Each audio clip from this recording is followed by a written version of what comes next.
ತಾರಕಕ್ಕೇರಿದ HDK DKShi ನಡುವಿನ Bidadi township fight. Kumaraswamy ಪಂಥಾಹ್ವಾನಕ್ಕೆ ನಾನು ಸಿದ್ಧನಿದ್ದೇನೆ ಎಂದ ಡಿಕೆಶಿ. ಕುಮಾರಣ್ಣ ಅವರು ಯಾವತ್ತು ಟೈಮ್ ಹೇಳ್ತಾರೋ ಅವತ್ತು ರೆಡಿ ಎಂದ ಡಿಸಿಎಂ. ದೇಶದಲ್ಲಿ ಪೆಟ್ರೋಲ್ ಡೀಸೆಲ್ ದರದಲ್ಲಿ ಹೆಚ್ಚಳ. ವಿಜಯಪುರದಲ್ಲಿ ಮುಗಿಬಿದ್ದ ಜನ. 7-8 ಬಂಕ್ಗಳಲ್ಲಿ ಪೆಟ್ರೋಲ್ ಡೀಸೆಲ್ ಖಾಲಿ ಖಾಲಿ.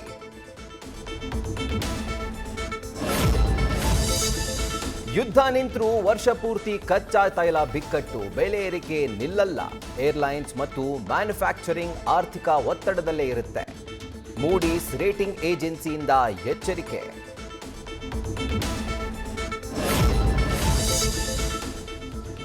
ಪ್ರೇಯಸಿ ಮದುವೆಗೆ ನಿರಾಕರಿಸಿದ್ದಕ್ಕೆ ಕಂಬ ಹತ್ತಿದ ಪ್ರಿಯಕರ. ಹೈ ಟೆನ್ಷನ್ ಕಂಬ ಹತ್ತಿ ಸಾಯೋದಾಗಿ ಬೆದರಿಕೆ ಹಾಕಿದ ಯುವಕ. ಆನೇಕಲ್ ತಾಲೂಕಿನ ಚಿನ್ನಯ್ಯ ಪಾಳ್ಯದಲ್ಲಿ ಹುಚ್ಚಾಟ. 4 ಗಂಟೆ ಅಗ್ನಿಶಾಮಕ ಸಿಬ್ಬಂದಿ ಕಾರ್ಯಾಚರಣೆಯಿಂದ ಲವರ್ ರಕ್ಷಣೆ.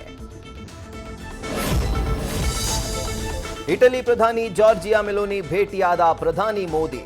ಮೆಲೋನಿಗೆ ಮೆಲೋಡಿ ಚಾಕ್ಲೇಟ್ ಗಿಫ್ಟ್ ಕೊಟ್ಟ ಪ್ರಧಾನಿ. ಚಾಕ್ಲೇಟ್ ಗಿಫ್ಟ್ ಕೊಟ್ಟಿದ್ದಕ್ಕೆ ಧನ್ಯವಾದ ಎಂದ ಮೆಲೋನಿ.